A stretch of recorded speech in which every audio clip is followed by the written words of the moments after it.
Engine roar like a lion's cry. Rubber burns under the smoky sky. Steel bees racing on the line. The thrill of speed makes the cold pour shine. Welcome to Pit Lane Pole, where the engines scream and the spirits soar. Grab a drink, feel the thunder roar. This is the place you've been looking for. And welcome back to Pit Lane Pole, ladies and gentlemen. We are coming off of the race in Mexico City for the 2026 Grand Prix there for Formula E. And when I tell you it was an exciting one, I mean it. It was an exciting one. So let's just dive straight in it. So this race was on January 10th of 2026. So that was on Saturday. And Citroen Racing's Nick Cassidy made up 12 positions in a calculated amazing drive to head home Eduardo Montera from Mahindra Racing and also beat out the reigning champion Oliver Rowland from Nissan. And this is only the second race of the season, ladies and gentlemen, and it was a fantastic one. So not only did Nick Cassidy start 13th position and gain 12 positions and win the race, he won Citroen Racing's very first race for them in Formula E. That is just mind-blowing right there. Now, that's not to say that this is Nick Cassidy's first win ever. It is his 12th win of his career. So let's dive into the top 10 real quick of how that race finished. So, of course, you had Nick Cassidy of Citroen Racing taking first position. Followed by that, you had Eduardo Montera from Mahindra Racing. He started third and ended finishing second. Oliver Rowland from Nissan started 8th position, ended up finishing third. Taylor Barnhart from DS Penske started in second, ended up finishing fourth. And then you had Jake Dennis of Andretti coming in 5th position after starting in 7th. Pascal Wehrlein of Porsche starting 11th, ended up finishing 6th. Pepe Marti from Cooper Kiro, started in 20th position, ladies and gentlemen. That's crazy, and ended up finishing 7th. Then you had Jean-Eric from Citroen Racing starting in 18th, so back of the pack as well, and coming in at 8th position. Then you had Nico Muller from Porsche, and he started in 5th position and ended up dropping down to 9th. And then, of course, rounding up that top 10 was Norman Nato of Nissan Racing, and he ended up starting from 12th position on the grid and then ended up taking 10th. So that rounds up your top 10 for this race. Now, a little fun stuff that happened. So in the first turn at the beginning of the race, Sebastian was on pole and he was driving down, did not get a good start on this race with Taylor Barnhart right there beside him. Taylor had the edge coming out, and going into that first turn, Sebastian just misses it because he broke too late on took the brakes too late on that corner and ends up flying off to the side. And then Taylor goes in front. There was a full course yellow that was caused by, I believe it was Nick DeVries. Oliver Rowland, during that, ends up losing out on his attack mode after being shuffled off the course by DaCosta. Rowland also ended up clipping the back of another car in front of him during that incident. Really hard time for him at there. He's lucky he ended up coming back and taking 3rd position. But I mean, from the reigning defending champion, I mean, that's not a bad day in the office. So that was some of the big major things that happened during this little race. Now, let's just jump in real quick on the Drivers' Championship. So Nick Cassidy leads them with 40 points.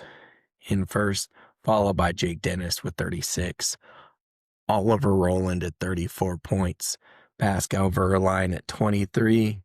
Eduardo Mortara, 18, with Taylor Barnhart right behind him at 12, tied with Nico Moeller at 12.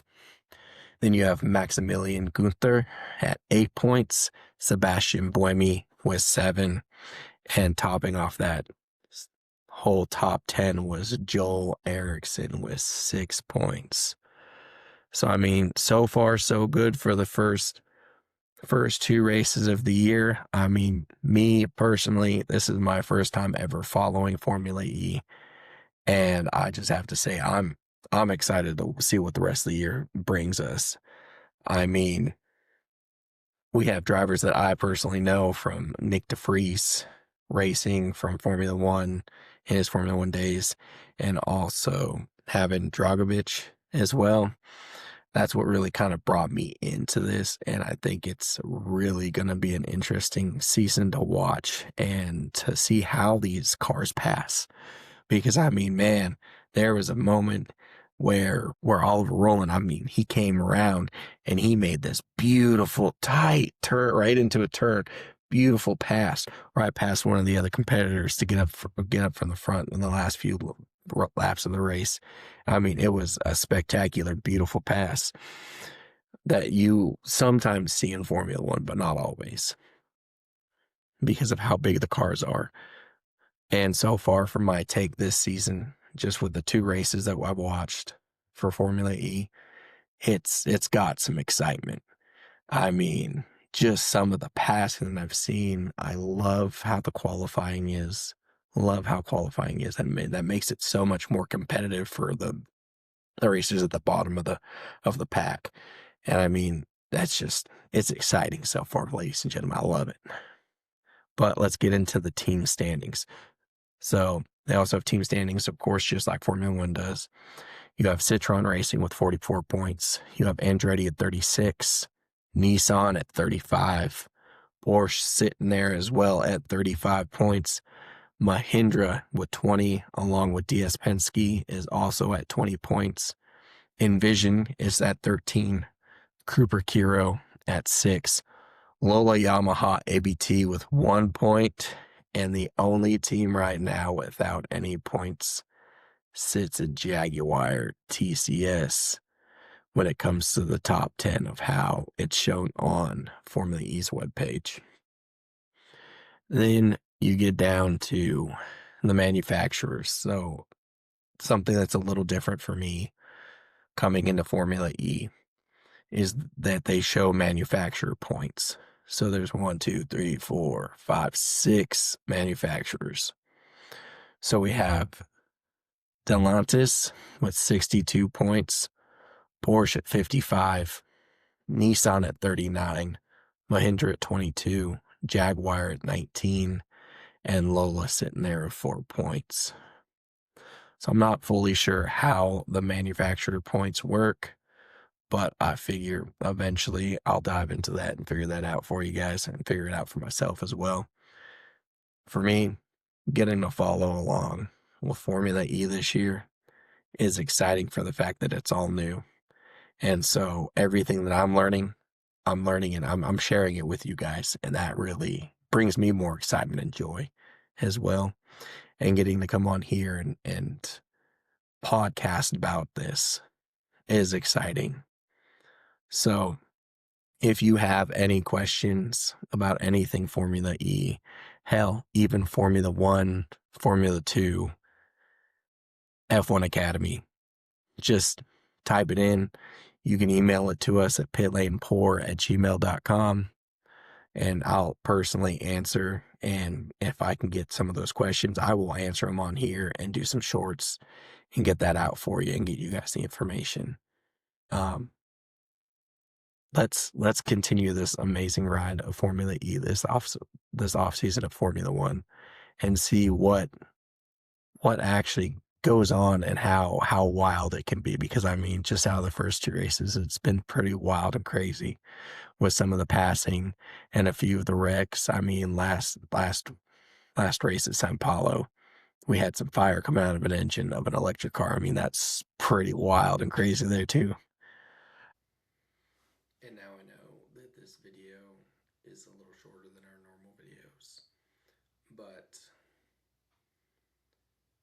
I wanted to get this information out to you guys as quickly as possible, and hopefully here on Wednesday we can get a little bit more insight from my two, not only co-hosts but brothers, and see what their thoughts were and their takes of this last race. Please like, subscribe. Again, I always say, it doesn't cost anything. It will never make this cost anything for you guys. So just like and subscribe and give us your questions and we'll answer them as well. And ladies and gentlemen, until next time, here from Pit Lane Poor, you guys take it easy, and here's our exit out of here.